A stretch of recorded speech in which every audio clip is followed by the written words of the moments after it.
സമഗ്രയുടെ model question paper ഇറങ്ങിയത് മുതൽ ഞാൻ സംസാരിക്കുന്ന ഒരു കാര്യമുണ്ട്. കുട്ടികളെ തട്ടിക്കളിക്കാനുള്ളതല്ല. ഈ വർഷത്തെ 10ാം ക്ലാസ്സിലെ കുട്ടികൾക്ക് സങ്കടം ഉണ്ടാക്കുന്ന കാര്യങ്ങൾ മാത്രമാണ് ഓരോ സമയത്തും വരുന്നത്. ഒന്ന് ആലോചിച്ച് നോക്കിയേ.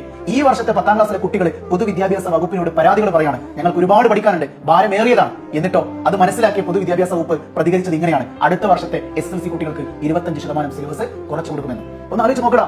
അടുത്ത വർഷത്തെ 10ാം ക്ലാസ്സിലെ കുട്ടികൾക്ക് സിലബസ് കുറച്ചു കൊടുക്കാൻ ആരും റെഡിയാണ്? വിദ്യാഭ്യാസ വകുപ്പ് റെഡിയാണ്. അതിനർത്ഥം ഈ വർഷത്തെ കുട്ടികൾക്കും ഇത് അമിത ഭാരം തന്നെയല്ലേ എന്നത് കൃത്യമായിട്ട് അവർ സമ്മതിക്കുകയല്ലേ ചെയ്യുന്നത്. അപ്പൊ എനിക്ക് ഒറ്റ കാര്യം പറയാനുള്ളൂ, ഇതിനെതിരെ നമുക്ക് പ്രതികരിക്കാനൊന്നുമില്ല. കാര്യം വീടിൽ 2 ദിവസങ്ങൾ മാത്രമേ നമ്മുടെ മുന്നിലുള്ളൂ. എന്റെ ഭാഗത്തുനിന്നുള്ള സജഷൻ, ഒരു റിക്വസ്റ്റ് എന്ന് പറയുന്നത്, ഈ വർഷത്തെ കുട്ടികളെ ഒരു അല്പമെങ്കിലും പരിഗണിക്കണം. എങ്ങനെ പരിഗണിക്കണം എന്നറിയോ? പബ്ലിക് എക്സാം മാർച്ച് നടക്കാൻ ആ പരീക്ഷാ പേപ്പറിൽ 20% ചോദ്യങ്ങൾ കടുപ്പിക്കുന്ന ചോദ്യങ്ങളാണ്. അത് വല്ലാതെ കടുപ്പിക്കുമെന്ന് കഴിഞ്ഞ ദിവസം പത്രത്തിൽ വന്നു. ആ കടുപ്പ് ഒന്ന് നിങ്ങൾ കുറയ്ക്കണം. 2, വാല്യുവേഷൻ ലിബറൽ ആക്കണം.